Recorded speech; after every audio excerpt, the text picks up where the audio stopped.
Selamat siang, nama saya Yolanda Rizita dari D3 Keperawatan tingkat 1B. Pada video kali ini saya akan menjelaskan karakteristik dan cara kerja dari termometer. Termometer yang pertama yaitu termometer air raksa.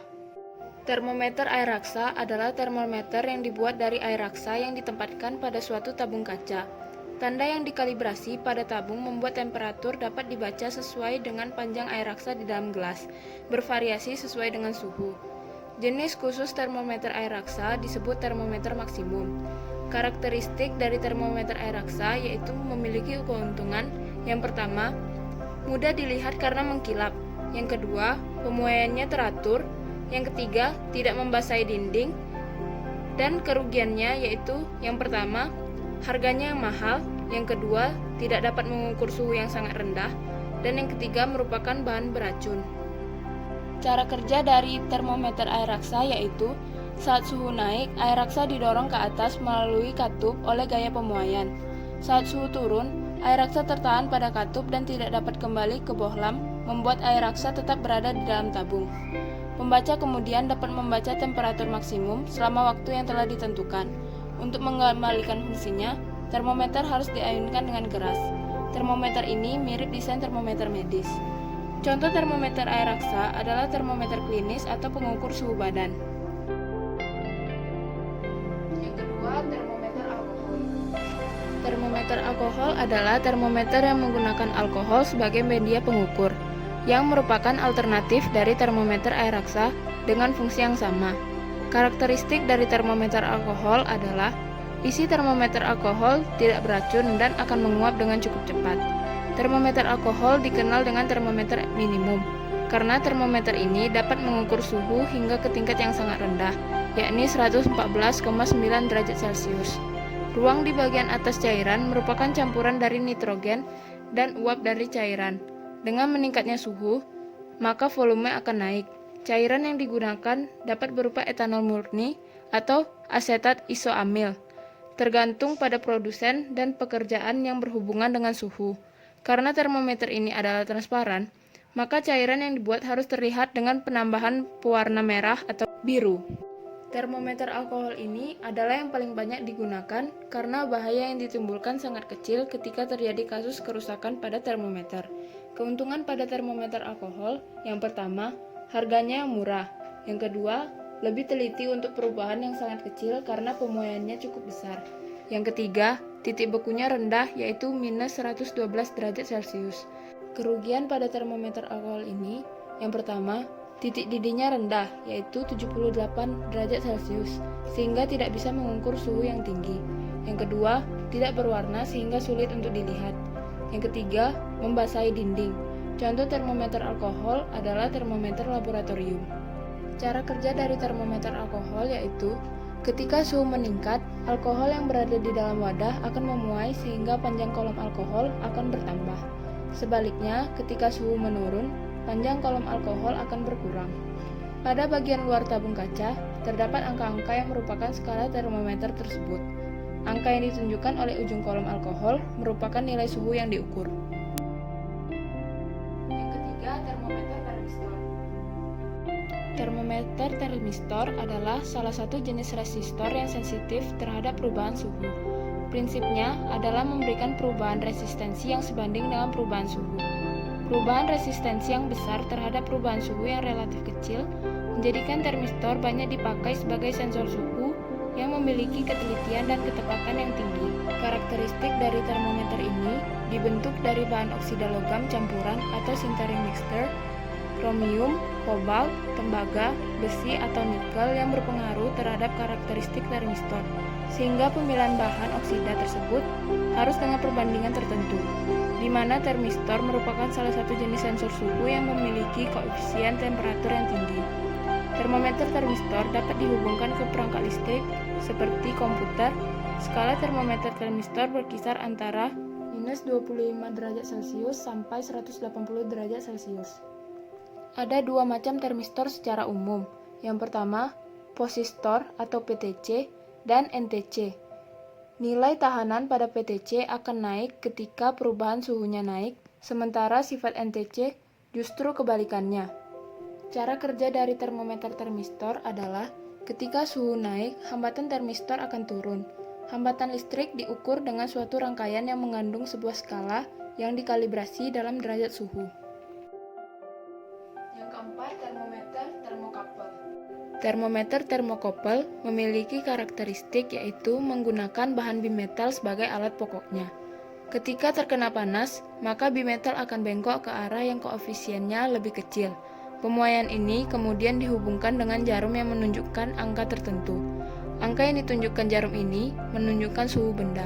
Termokapel ini terdiri atas dua kawat logam yang membentuk rangkaian tertutup dan terhubung pada voltmeter untuk menunjukkan skalanya. Ujung kawat pertama ini dicelupkan pada es sehingga suhunya menjadi tetap dan ujung yang satunya untuk menguji panas benda. Misalnya tungku pemanas. Dari kedua ujung kawat penghantar ini akan terjadi beda potensial yang bisa diukur menggunakan voltmeter. Keuntungan termokapel terletak pada kecepatan mencapai keseimbangan suhu dengan sistem yang akan diukur. Cara kerja dari termometer termokapel secara sederhana berupa dua buah kabel dari jenis logam yang berbeda ujungnya, hanya ujungnya saja disatukan.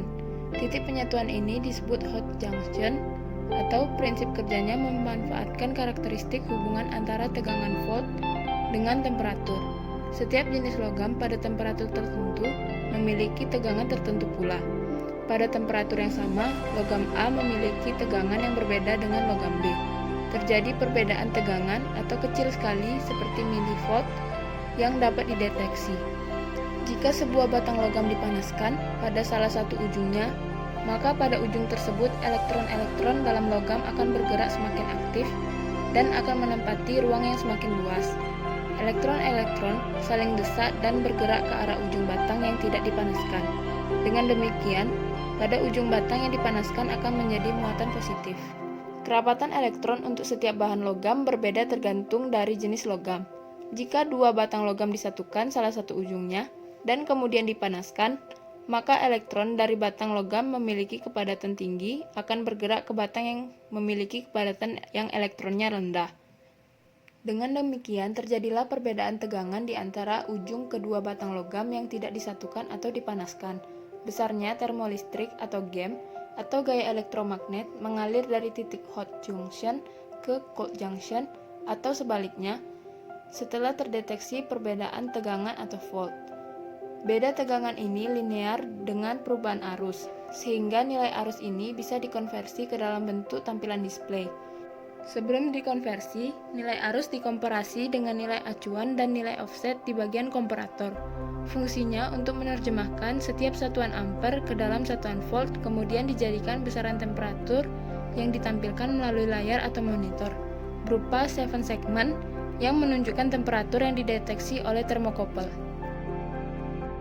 Yang kelima, termometer pirometer optik. Termometer pirometer optik memiliki karakteristik seperti sebuah instrumen pengukuran temperatur yang menggunakan prinsip pancaran radiasi benda panas atau pantulan radiasi panas dari benda yang terukur. Sensor suhu jenis ini digunakan untuk kondisi khusus, misalnya untuk area yang sulit dijangkau dan temperatur yang sangat tinggi. Contohnya, suhu peleburan logam dan suhu permukaan matahari. Pirometer optik sangat cocok digunakan untuk mengukur logam panas, karena jika alat ini dikalibrasi dengan baik, ia akan sangat sempurna mengukur temperatur logam di atas 1500 derajat Fahrenheit atau 816 derajat Celcius. Cara kerja termometer ini yaitu dengan mengukur radiasi pada salah satu warna atau panjang gelombang. Pirometer optik bekerja berdasarkan pengukuran radiasi pada suatu panjang gelombang tertentu. Radiasi ini dinyatakan oleh terang benda tersebut pada warna yang sesuai dengan panjang gelombang. Pengukuran terang benda ini dilakukan dengan cara membandingkan dengan suatu lampu standar yang terangnya dapat diatur. Dengan mengatur arus yang melalui lampu, filamen dari lampu dapat dibuat sama terang dengan benda yang akan diukur suhunya. Bila terang filamen dan benda telah sama, maka keduanya akan terlihat baur menjadi satu. Bila suhu salah satu lebih tinggi, maka akan terlihat berbeda. Besarnya arus yang melalui filamen lampu dapat langsung dikalibrasi menjadi temperatur dari benda tersebut. 6. Termometer gas yang bervolume tetap. Termometer gas yang bervolume tetap memiliki karakteristik yaitu alat pengukur suhu dengan ketelitian yang sangat tinggi. yang memanfaatkan sifat termometrik berupa tekanan yang dihasilkan oleh gas, helium, dan hidrogen.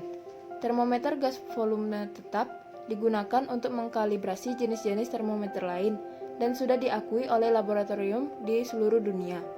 Cara kerja dari termometer ini yaitu termometer tersusun atas pipa 1 dan pipa 2 yang saling terhubung dan ujung pipa 1 tersambung dengan kontainer berisi gas. Volume gas dijaga agar selalu tetap. Ketika suhu bertambah, tekanan gas juga bertambah. Dalam pipa 1 dan pipa 2 terdapat air raksa. Volume gas dijaga agar selalu konstan dengan cara menaikkan atau menurunkan pipa 2 sehingga permukaan air raksa dalam pipa 1 selalu dalam tanda acuan. Jika suhu meningkat, tekanan gas dalam tabung juga meningkat. Karenanya pipa 2 harus diangkat lebih tinggi agar volume gas selalu konstan. Tekanan gas dapat diketahui dengan membaca tinggi kolom air raksa atau H dalam pipa 2. Sekian penjelasan dari saya mengenai karakteristik dan cara kerja dari termometer. Terima kasih atas perhatiannya. Selamat siang.